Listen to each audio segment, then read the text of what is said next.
sino porque era impopular cobrar el yusi.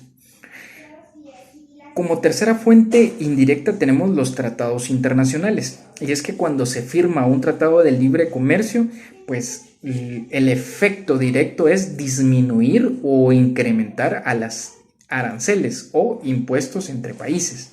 Regularmente es disminuir o eliminar los aranceles. Es decir, que cuando tenemos, por ejemplo, tratados de comercio con Taiwán o tratados de comercio entre Centroamérica y República Dominicana, lo que se está buscando es que se pague menos aranceles, es decir, menos impuestos de importación y exportación de mercaderías.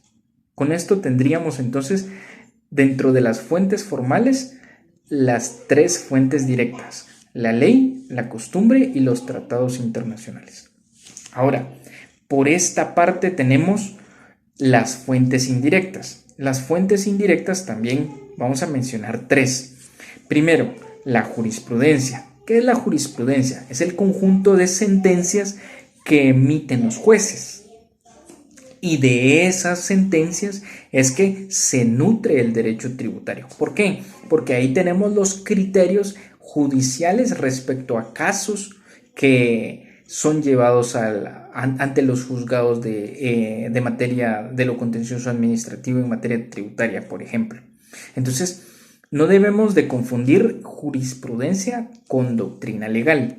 La jurisprudencia son todas las sentencias. Sin embargo, la doctrina legal, esta se refiere a los fallos contestes en el mismo sentido e ininterrumpidos que emite en materia de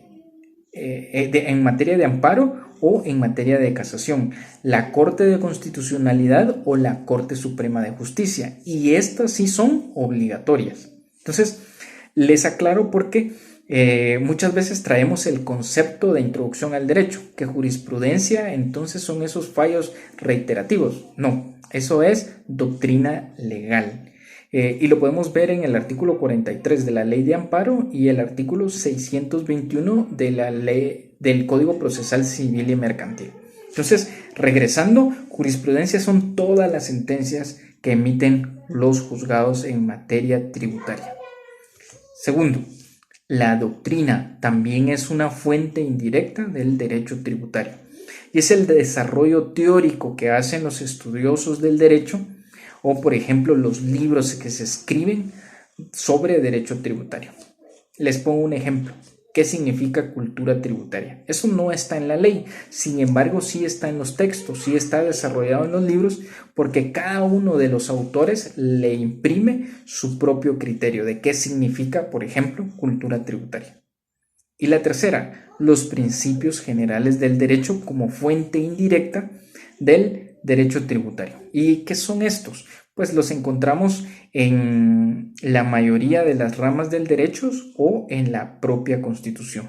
Ejemplo, igualdad, equidad, generalidad, etc. Entonces, recapitulando, tenemos fuentes del derecho tributario. Estas son tres: las fuentes históricas, las fuentes reales o materiales y las fuentes formales. Estas fuentes formales, a su vez, se dividen en dos: en fuentes formales directas y fuentes formales indirectas. Cada una de ellas se divide en tres.